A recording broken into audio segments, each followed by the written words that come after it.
नमस्ते विद्यार्थियों।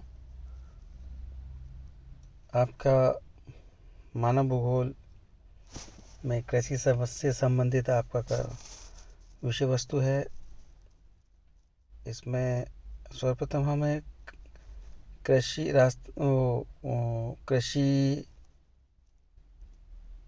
संसाधन के रूप में है। इसका कृषि का उपयोग, कृषि का अर्थ, कृषि प्रदेश, कृषि के विश्व वितरण, कृषि के प्रकार, इससे रिलेटेड कृषि की विविधता, इससे रिलेटेड प्रश्न एग्ज़ाम्स में पूछे जाते हैं।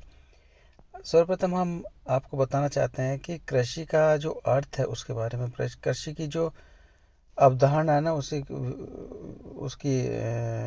व्याख्या के बारे में कि यूट्यूब जो विज्ञान है उसके में एगर शब्द का अर्थ बताया गया खेत या मिट्टी, और कल्चर का तात्पर्य बताया कि देख रेख से है।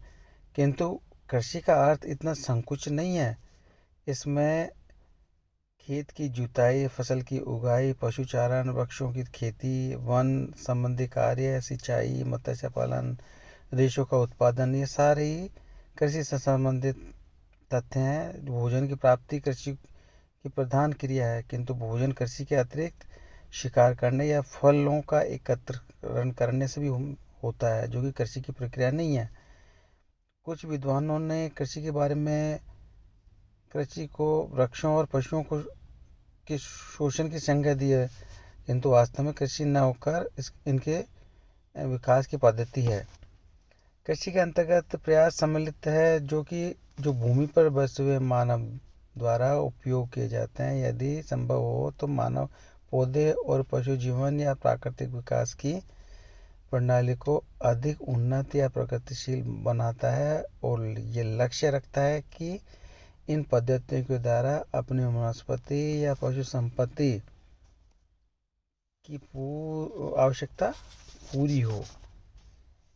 इस तरह से कृषि की वो आधारभूतता है। ये कृषि के जो प्रकार है, कृषि के प्रकार में हम विविध रूप में और समझने के लिए देख सकते हैं कि कृषि पहली तो प्रकार का कृषि के प्रकार में यथार्थ और मिथ्या कृषि। इसके अंतर्गत मनुष्य निर्माण कार्य, जिसमें मतलब कृषि वह है जिसमें मनुष्य निर्माण कार्य करता है। संरचनात्मक और विकासशील प्रयासों द्वारा वह कृषि संबंधित सभी आधारभूत वस्तुओं को उन्नतिशील बनाता है, और उसके विपरीत मिट्टी व अन्य साधनों को नष्ट करना मिथ्या कृषि है। इस तरह की विनाशकारी क्रियाओं में उत्तरी अमेरिका अग्रणी है। दूसरी प्रकार की कृषि बताई गई है आनुवांशिक एवं निस्सारणीय कृषि। इसमें साधनों की सुरक्षा का ध्यान रखने वाली कृषि वास्तविक आनुवांशिक कृषि होती है। मिथ्या कृषि निस्सारणीय होती है, जो मिट्टी के सार तत्व खींच लेती है। दोनों प्रकार की कृषि का अंतर मिट्टी में परिलक्षित नहीं होता है अभी, बल्कि पौधों और जानवरों में स्पष्ट दिखाई देता है। शुद्ध और संकर कृषि, इसमें इस शुद्ध कृषि किसान की निजी आवश्यकताओं को पूरी करती है, बाह्य प्रभावों से रक्षित होती है और सांस्कृतिक प्रारूप में भी स्वावलंबी होती है। इस कृषि पद्धति में लकड़ी के जो उपकरण, हल, मानव श्रम और घरेलू खाद्य उत्पाद प्रयुक्त होते हैं। इसके विपरीत आधुनिक वैज्ञानिक, यांत्रिक और वाणिज्यिक कृषि संकर कृषि होती है। अब दूसरी बात हम देखें कृषि की विविधता में, इसमें कृषि को जो मानव की दृष्टि से प्राथमिक व्यवसाय मानते हैं हम, जो कि वायु, जलवायु और वनस्पति और मिट्टी की दशाओं के अनुकूल होने पर की जाती है। कृषि का प्रसार और प्रचलन उष्णकटिबंधीय जो वर्षा वाले वनों से लेकर सहारा के मरुस्थलों तक और उत्तरी कनाडा के प्रेरी से लेकर मध्य एशिया के स्टेपिस घास के मैदानों तक अलग अलग विविध रूपों में मिलता है। प्राकृतिक दशाओं के अलावा अनेक सामाजिक और सांस्कृतिक राजनीतिक कारक भी कृषि को विवादित विविधता में बांधते हैं।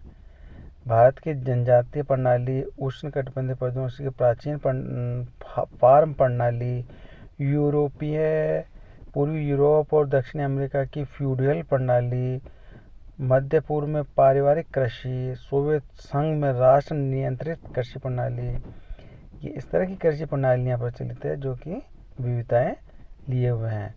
भौगोलिक विविधता के आधार पर ही इनमें अनेक विभिन्न वर्गों में रख सकते हैं। जैसे पहला है फसलीकरण बनाम पशुपालन, दूसरा आदिकालीन बनाम वैज्ञानिक कृषि, तीसरा वर्षा बनाम संचित कृषि, चौथा विस्तृत बनाम सघन कृषि, पारिवारिक बनाम संयुक्त कृषि, काश्तकार बनाम श्रमिक टोली, श्रम सघन बनाम पूंजी सघन कृषि, वार्षिक फसलें बनाम चिरस्थायी फसलें, शाकीय बनाम वृक्ष फसलें, मिश्रित बनाम एक फसली कृषि, जमींदार बनाम महाजनी कृषि। ये उत्पाद और अन्य प्रकार के उत्पाद और प्रदेश भी हो सकते हैं। कृषि में अगर हम अवस्थिति को देखें तो कृषि सभी आर्थिक क्रियाओं का केंद्र होती है।